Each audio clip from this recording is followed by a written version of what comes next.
Hey y'all, it's Nia. Welcome back to Old Cotton Hill Farms.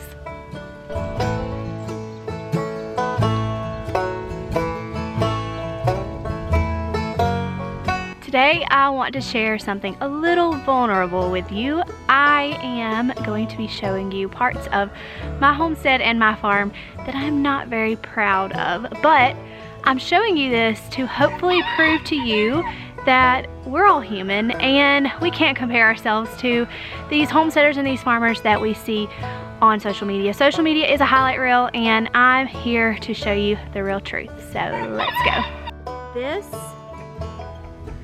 is my garden. And honestly, it's a hot mess.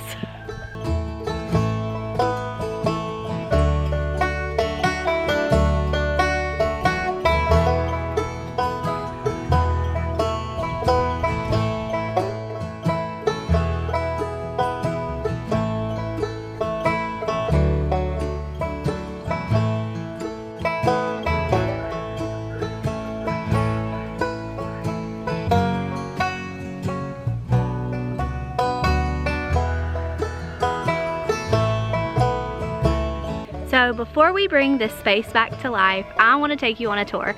I want to show you what it looks like now, and then maybe we can do a little dreaming together and I can share with you my plans for the different spaces in my garden, different varieties of vegetables and fruits that I'm going to choose to plant in various areas of the garden, maybe some things that I'm going to keep the same as last year, and then some things that I hope to switch up or do different or try for the first time even. I wish I had perfectly polished and prepared garden spaces that are ready to take plants in just a few weeks, but that's just honestly not my reality. Like I've said before, I will probably be late to my own funeral. Things just tend to get done when they get done around here, and I've come to terms with that and learned that that's just me and my personality and how I work best. So I'm going to show you the spaces as they are now. After the summer garden, when the weather cooled down, I kind of just wiped my hands of it and walked away and took a little bit of a break. I did not plant a winter garden, and I also did not come and pull old plants out of the garden beds, and I also did not amend my soil, which is something that I really should have done. But we live and we learn, and I'm gonna pick up now where I left off and show you all the different spaces, how they look now, and dream a little bit with you and share my vision for those spaces in the very near future. So I'll start right here at the front of the greenhouse and kind of the entrance to the garden. Eventually I would love to have a fence that comes off the side of the greenhouse and goes straight up, which we can always expand our garden in all four ways. But if the garden were to end there, the fence would end there, and then right here in the middle I would have a gate with maybe a trellis and some climbing roses. I think that would be really beautiful. But the first thing you notice here is this stack of mulch and compost. So we bought this last year to fill all of our raised beds. We have two more down on that side, and we had leftovers. I'm glad we had leftovers because we actually need to fill up another birdie's bed. I have this birdie's bed, and I have another one that never got put together last year. Another one of those sit it down and never pick it back up kind of things. But even though this has been sitting, we're gonna still use it. Probably some of the ones that were on top are gonna just have less, you know, the microbiome is probably cooked off from sitting in the sun, so less nutrients. But we're gonna make use of what we have and fill up our other garden beds. One more thing about this fertilizer is actually organic peanut hulls, and it's so cool. It turned into some of the most beautiful, rich black soil here. We mixed it with that mulch, and it just broke down into a really, really good soil. Really, really cool. So that's a plus, but we've got to put the other birdie's bed together, and it's gonna go on that side of the door. That's a catnip. If you didn't know, catnip are frost hardy, and not just frost hardy, but actually freeze hardy, because we had 2 snows on these plants. There's another big one right here. We had 2 snows, and we've had 3 or 4 hard frosts. We'll probably have one more before I can sit anything out. But I just thought that was so cool. It was kind of an unexpected little treat. On the other side of the greenhouse here, we have our mulch pile, which we will add to. This was left over from last year. And then we have a big pile of trees and limbs and saplings that we've been cutting down around the farm. We're gonna soon buy our own mulcher so that we can provide our own mulch and not have to pay for it anymore. Although it will have to sit for a whole season to kind of cook down and compost a bit before we can put it around plants. But we thought that was a good way to use the materials that we have and be able to kind of recycle the trees instead of just throwing them in the woods. We can actually put them to good use. This is the side view of the greenhouse. The shepherd's hook is for our hummingbird feeder. Hummingbirds were another one of those unexpected joys that I got to experience last year. I loved to sit and watch them. We ended up getting probably 15 hummingbirds coming around, and they were just so fun to watch. And I made sure they had fresh sugar water every day, although I do know that it is more important to plant native species of flowers. I did have flowers, and I will plant even more this year. But as just a supplement, I would feed them an organic cane sugar mixed with water, 1:4 ratio, and that worked perfectly. Last year, here down the side of the greenhouse, I planted sunflowers, and my hope was that the sunflowers would get really big and pretty and fluffy and just look super cute, maybe like a little fence along the edge of the greenhouse. But the sunflowers didn't do too well here. The ground's still pretty hard. We're still adding amendments as we go and mulching as we go and adding things that are going to continue to break our hard Georgia clay soil down and add nutrients to the soil. So the sunflowers didn't do too well. If you have an idea of what I can put down the edge of the greenhouse, what would look cute here, drop it in the comments. I would love to know your ideas. For now, maybe I'll plant sunflowers again, or maybe I'll choose a different type of flower to go down through there. This is definitely not an area that would be good for any food necessarily. The soil is just too hard, and it's not necessarily an easy spot to cultivate or work. So something that I could just put in and it would look pretty on its own and not need much tending to. Let me know. Here on the back side of the greenhouse, I have several different things that need a little TLC. So we have 2 of our water troughs here. These were rusted water troughs that we recycled from our pigs and our cows, and I threw in some of that peanut hull compost and some mulch and made again a really pretty rich soil. Last year I had some basil and some zinnias in this one. That worked pretty good. The zinnias actually grew huge in there, so I probably won't make that mistake again, and will make sure that my zinnias are always in the ground. This little bed was actually a really cool project. So up here we had all of our tomato plants in this area, and I'll walk up there and show you how we did that in just a second. But at night, whenever we would find hornworms, we would pick them off, and instead of killing the hornworm, we would bring it down, and I actually took suckers from when I pruned my tomato plants. I would take the suckers and I would stick them down into the ground. They took root and they grew into more tomato plants. So we would take the hornworm and put them on these tomato plants. It would allow the hornworm to finish its life cycle and turn into the hawk moth. And then it would allow all of my tomato plants to continue living and surviving without the hornworm munching them down. Now, some of you are going to think I'm crazy for saving the hornworm, but here's why I saved the hornworm. Hornworms are really important because they turn into hawk moths, and hawk moths are night pollinators. You may not know that there are some flowers that bloom at night. The moonflower is just one of those. Petunias also stay open at night. Some varieties of petunias, the variety that I had last year did. And there are just other flowers and flowering plants that bloom at night, different trees. And so those blooms need pollinators just like daytime blooms do. But what is not awake during the night, or what's not flying around during the night, like butterflies, bees, everybody has found a little safe place to rest, right? So hawk moths are really important because they're a night pollinator. So they're going to go around at night searching for the nectar that is in those flowers. And we need those pollinators to pollinate those nighttime flowers and flowering plants.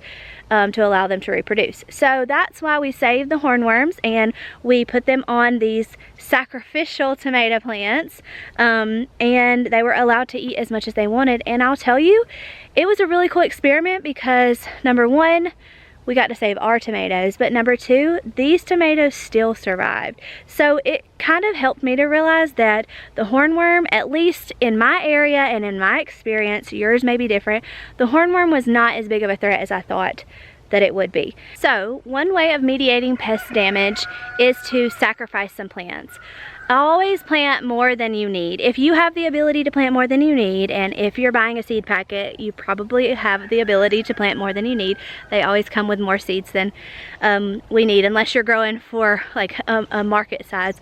But sacrifice some of the plants. Do like I did and move them totally out of your garden space, so that they're not a threat at all to the plants that you plan to eat from. That was just a really cool experiment that worked out well, and I'm glad that I learned from that, and I'm glad that I could share that with you. The idea of that is actually called trap cropping, or providing a trap crop for those pests. Sometimes a trap crop could be a totally different plant or a totally different variety of plant. In my case, the trap crop was the exact same plant, different varieties of course, but the exact same host plant, and I just moved it outside of my garden. And so the pest that's not actually a horrible pest was allowed to live and allowed to proceed with their life cycle, and I was also allowed to keep my plants that then produced yummy tomatoes for us. So this guy right here was a really fun build. I found these planters at the Dollar Tree. They actually still have them this year if you want to go get some. And my brother helped me drill holes in the bottom of each one. I also drilled a hole in the milk crate to sit them on to keep them off the ground. I was actually scared that my chickens would peck the bottom layers, but they pretty much ignored the garden last year. But regardless, we filled it up with soil, and then I actually used this as kind of my green stalk dupe and I planted lettuces and bok choy in it, and it looked so pretty last year, blooming. It is smaller than a green stalk and it can't turn, but I'm really proud of the results. So if you can't afford a green stalk right now, I'm right there with you. But this is a really nice way of having that kind of look in the garden, but it's useful as well. And each of these holds dirt really well. You can see you just pile it all the way to the middle to the post. These two I've just dumped out and added back in. But just a really cool way to have that green stalk look. And then also very useful because each one of these has 3 little cups, and you can plant 3 little different things in there. And like I said, I have my lettuces and bok choy in this. And I will say this has been sitting out here for a year now, so there is some sun damage, but it hasn't caused any like dry rot. It's not compromised the integrity of the cup. It's just kind of bleached the color a little bit, so keep that in mind. But Dollar Tree does have these terracotta colors. They also have a darker green blue. They have a sage green this year, which is really pretty. I might go pick that up. And then they have some smaller like mini versions of these too. Pretty cool. On the back side of the garden, the greenhouse here, is the potato patch. You can kind of see where the potatoes were. The chickens have kind of dug back down there. I will not be planting potatoes in the ground this year, and let me tell you why. We are in Georgia, zone 8A, which the zone doesn't necessarily matter, but northeast Georgia has really hard clay. And like I said in the beginning of the video, we are still working on amending our soil. We're still working on adding compost, adding wood chips, and adding vital nutrients to really beef up our soil, make it soft, make it to where roots of plants can dig down, and that the soil provides the correct nutrients that they need. But we're not there yet. So we did mulch the potato hills this past year, and that did add a lot to it, but it's still not where it needs to be.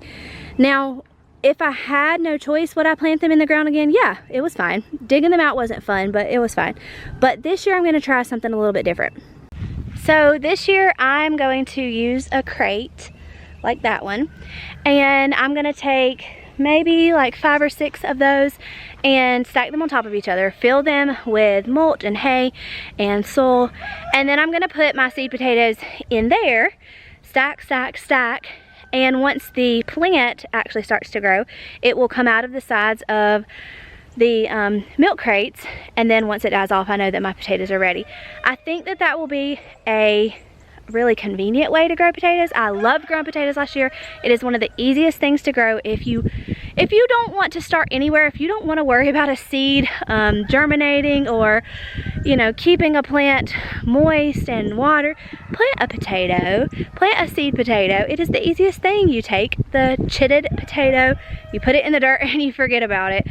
Of course it needs water, but if you plant outside, the water that it gets from just naturally gets from the sky is going to be enough for it. But potatoes are so easy and fun. But I think this will be a much more convenient way because I'm not having to dig in the soil. When I'm ready to gather my potatoes, I can take the crate and just dump it out, and I can dump it out in my compost area, and then the potatoes will just be there and I can pull them out. So I think that'll be a really good idea. I saw it somewhere. I wish I could give credit to whoever came up with it, but I cannot remember where I saw that idea from. But I'm gonna give it a try this year, and of course y'all will come along with that, but I'll let you know how it goes. These are some old wooden raised beds that we had from actually the first year that we moved here. They're really rotten and falling apart. I'm not sure if we'll fill those with anything or if they'll even stay. I really don't know what I might do with those yet. We'll just have to wait and see. Last year, these trellises had noodle beans on them, and it was super pretty. But this year, I think I'm gonna move my noodle beans, and I'm actually gonna put some squash here. So I'm gonna put some vining squash, and then even some regular like crookneck or zucchini varieties, and try to do the method of staking the squash up as it grows. I'm gonna try it. We'll see how it goes. But I'm gonna utilize these trellises for squash this year, and then I also want to add flowers in between the different vegetable plants. So vining flowers on these trellises, I think that'll be so pretty in between the squash. And who knows, I may add some beans or cucumber back to this side. We'll have to wait and see. Just look at all of these weeds. Oh my gosh. Alright, so that's our wood line. We actually have like 18 acres back there of just woods. But this patch of garden, we have tried corn here like 3 different times, and we are not successful corn growers, although we're not giving up. But I think this year what I'm going to do with this, because the ground is still very hard and very dead in this area. We have not been able to amend this soil hardly at all. I think I'm going to utilize this. I am going to till so that I can add in some mulch on top, and then I'm going to plant flowers here. I think I will just make this a really big flower garden. Now, my end goal for my garden is to never have to till. But when you're just starting out, when your ground looks like mine does, when you have such hard compacted clay, and you don't have the means, the financial means, or just the physical means, a way to collect the amount of compost or wood chips or mulch that you need to cover the ground in order to kill off the weeds, and in order to help break down, and turn it into good nutrients that's going to soften that soil and make it to where plants want to grow in it and will grow great in it. When you don't have those means, you just do what you can with what you have where you're at, right? That's a super important lesson. Do what you can with what you have where you're at. And that's kind of our, I guess, our life motto. That's exactly how we live, and we just continue to push ourselves to do what we can with what we have. And right now what I have is some hard Georgia clay and a little bit of compost and mulch, and I'm just going to put some flowers in the ground to get the ground going. If I can get some varieties of plants in the ground, it's going to, the more I can put in the ground, the more that ground is going to grow, and those nutrients that are going to soften that soil and help it to become very fertile. So got to start somewhere, right? And I'm going to start and make this whole bed my flower garden this year. So this is just a big walkway path that we have. It's very large, so at any time we could extend both of these garden beds out, but I really like it being large. First of all, it's easy to cut the grass, but second of all, it just makes it feel, I don't know, it makes it feel bigger, and which it is a very large space, but it makes it feel more open and accessible, I guess. We do have a really big patch down here that we've never grown anything in. We keep the grass cut in it and keep it kind of cut into a rectangle, pretending that we're gonna put something in it every year, but we never do. So the same as last year, I'm going to predict that we will put watermelons and maybe some pumpkins down there, but don't hold me to that, because sometimes I plan a lot of things and then I do a little bit of things, but that's okay. Alright, I came up to the upside of these beds to show you. So that is the one that I hope to have all the flowers in. That's the extra one down here. And then there's one bed here. So last year, down at the end here, I had all of my squash on these cattle panels. I had my, let's see, spaghetti squash vining here. And then I had all my crookneck and zucchini varieties, patty pan, different things here. We had squash borers terribly last year. Honestly, the squash borers were so much worse than the squash beetles or the powdery mildew. They decimated my plants. I did tons of little squash borer surgery, and while it did help some, I finally just had to walk away and I gave up on my squash plants. So I want them closer to home this year, which is why I think I'll put them over there on those trellises. And I'm not really sure what I'll do with this space, but I'm thinking maybe this will be where I do my gourds at. I had gourds here in previous years on the trellis panels, and they were really pretty down here. It's kind of out away from everything else, so that might be what I do down here, but I'll still have to think about this space. And then coming from the squash here, I had flowers all along the left side, and then I had peas and beans right here, bush beans. And none of this did very well. My flowers did amazing. The flowers were so beautiful. I'm so excited about adding even more flowers this year, different varieties, and just growing so many more. But the bush beans and peas did not do very well here. I did have some basil and different plants, and then I put my ground cherries in this area. But as you can see, everything is just covered up with weeds. We have tons of wild onion, which is edible. I may gather this and dehydrate it and make some onion powder. Then we have some henbit. This does have medicinal purposes. It is in the mint family because it has a square stem. And then just other various weeds and plants. I'm sure a lot more edible things and a lot more medicinal things, but also some grass. But just lots of work that we have to take care of out here before we can get it, our soil to optimal health. But we're not giving up. These trellises here are one of my favorite parts of my garden. I'm not changing these at all. I love them so much. There's 3 back to back. And we planted cucumbers, different variety on each one, and they vined up over. It was just so pretty. It was like a little dreamy walkway, a little fairy tale feel into it. And then I had marigolds in between each one, and big pretty orange marigolds. Oh, it's just such a good spot. So I'm gonna keep this the same, and I'm actually gonna do cucumbers here again, and I'm gonna add in some vining flowers as well. I think that'll be super pretty to kind of combine the cucumbers and the vining flowers. Here's a big basil plant that just dried up to nothing. We haven't pulled it out yet, but it got so big after it bolted, and these are where the flowers were. So there's tons of seeds that dropped here. I'm sure I will get lots and lots and lots of volunteer varieties of everything, because like I said, I kind of walked away from the summer garden and didn't really think about it again for the rest of the winter. So now I'm having to make up for my losses and pay the price to get this garden back in shape, get all of these weeds out, get all of these old plants out, and make it look beautiful again. Hey, little honeybee. You're a sight for sore eyes. I'm glad to see the honeybees are out.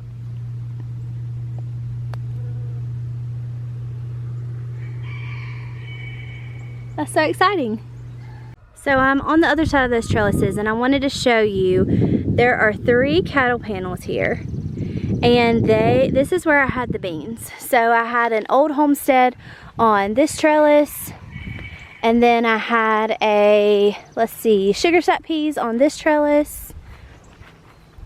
And then on the 3rd trellis, I had, let's see, Orient Wonder, which is another variety of noodle bean. They grew about 18 inches long. They were so cool to grow and really, really yummy to eat. And I actually canned some of those. But 3 panels that became trellises for beans.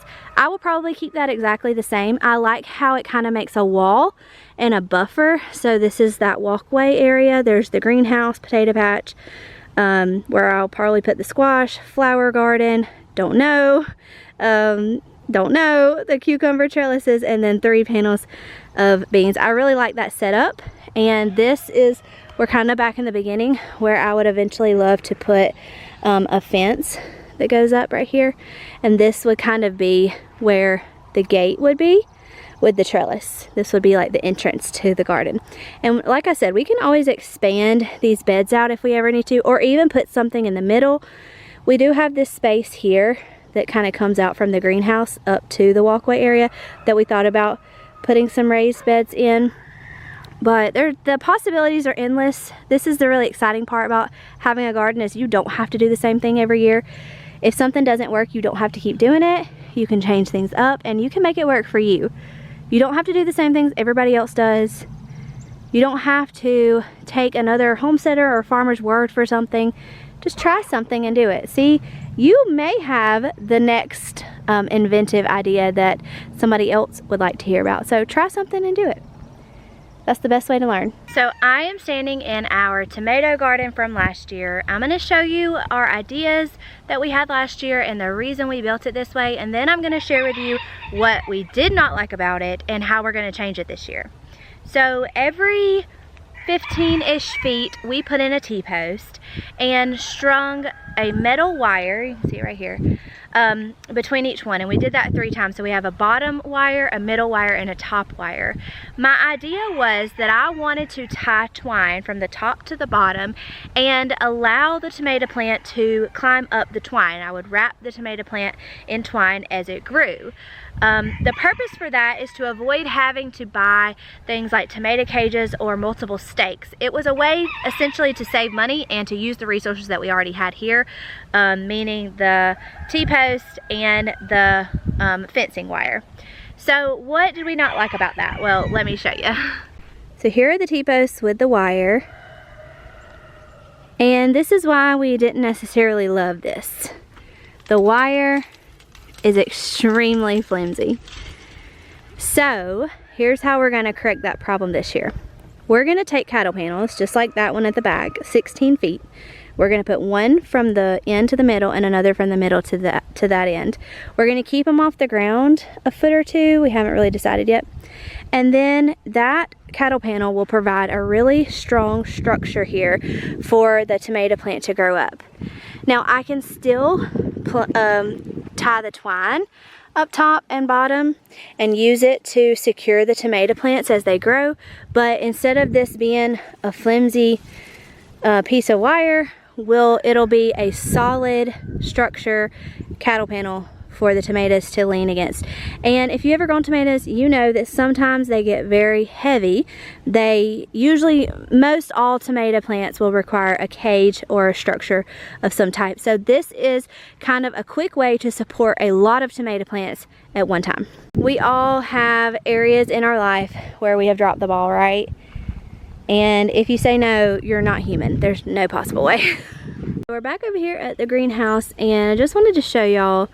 My husband and I and my brother helped a ton. We recycled this metal carport. It was a Shelter Logic brand from Tractor Supply. We bought it many years ago, and it was our feed shed. And like all of the carport covers, the cover kept ripping, and we would replace it with just really giant tarps.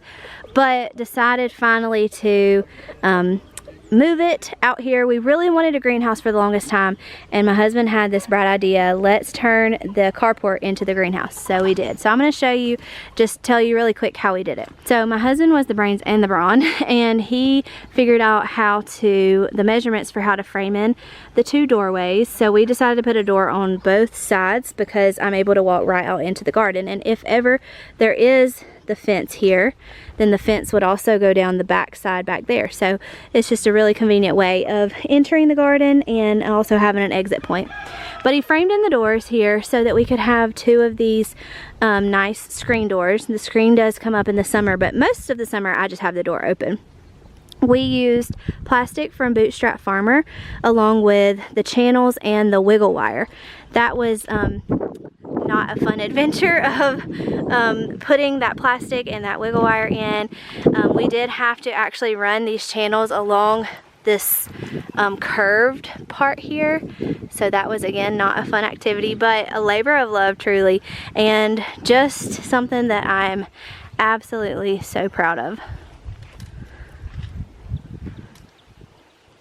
It's really cool to see what we were able to create with our hard work. There was no blueprints, no plans.